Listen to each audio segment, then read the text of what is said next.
कहानी शीर्षक दादी की तपोभूमि। एक छोटा सा गांव था, हरियाली से घिरा हुआ, चारों ओर खेतों में लहराती फसलें और सुबह सुबह मंदिर की घंटियों की मधुर ध्वनि। इसी गांव में एक बुजुर्ग महिला रहती थी जिन्हें सब दादी कहकर बुलाते थे।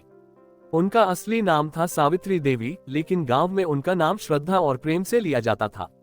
सावित्री देवी कोई आम महिला नहीं थी, वे गांव की सबसे संपन्न महिला थी। उनके पास बहुत जमीन जायदाद थी, एक बड़ा सा पक्का घर, कई गाय भैंसे और चारों ओर खुशहाली थी। पर इन सब के बावजूद उनकी सबसे बड़ी पहचान थी उनकी आस्था, उनका भक्ति भाव और पूजा पाठ में उनकी गहरी रुचि।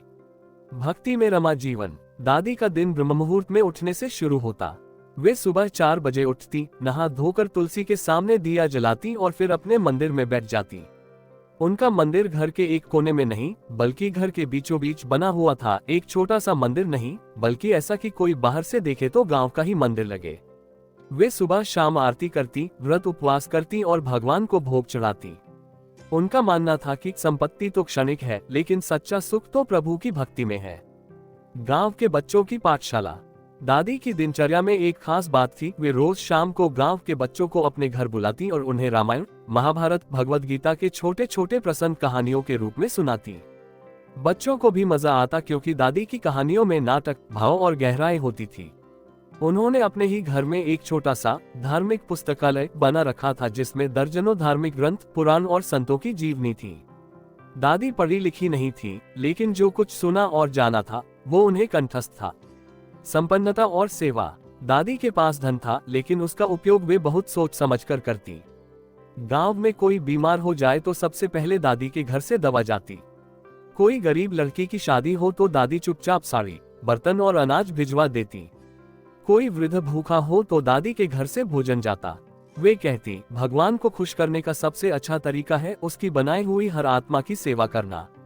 एक दिन कुछ बदला। एक दिन गांव में एक साधु बाबा आए। उन्होंने गांव के बाहर पीपल के पेड़ के नीचे डेरा डाला। दादी रोज वहां जाती, उन्हें भोजन देती और प्रवचन सुनती। धीरे धीरे उनका मन और भी ज्यादा भक्ति की ओर झुकने लगा। एक दिन उन्होंने घोषणा की कि वे अब हर एकादशी को दिन भर व्रत रखकर राम नाम का कीर्तन करेगी, और उन्होंने ये नियम गांव की महिलाओं के लिए भी प्रारंभ किया।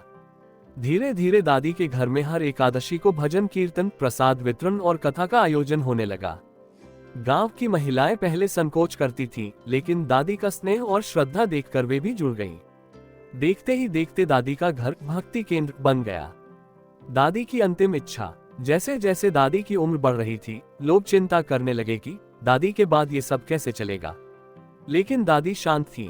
उन्होंने अपनी पोती को, जो शहर में पढ़ती थी, अपने पास बुलाया और कहा, बेटी, संपत्ति तो रहेगी, पर पूजा का दीपक अगर बुझ गया तो ये घर केवल ईंट पत्थर का ढांचा रह जाएगा। मेरी आखिरी इच्छा है कि इस मंदिर में दीपक रोज जले, राम नाम की गूंज रहे और कोई भी भूखा न लौटे। पोती ने वचन दिया और दादी की आंखों में संतोष का आंसू आ गया। दादी का अंत समय।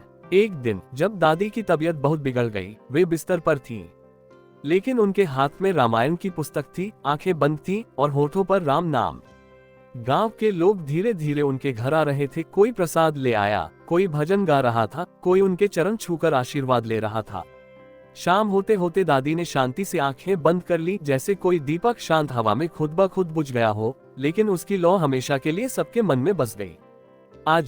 आज भी उस गांव में सावित्री देवी के नाम से एक बड़ा मंदिर है, जहां हर दिन दीप जलता है।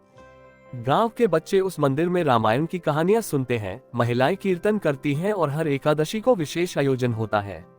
लोग कहते हैं, दादी गई नहीं है, वे आज भी गांव में हैं, हर भक्त के मन में, हर दीपक की लौ में और हर राम नाम की गूंज में।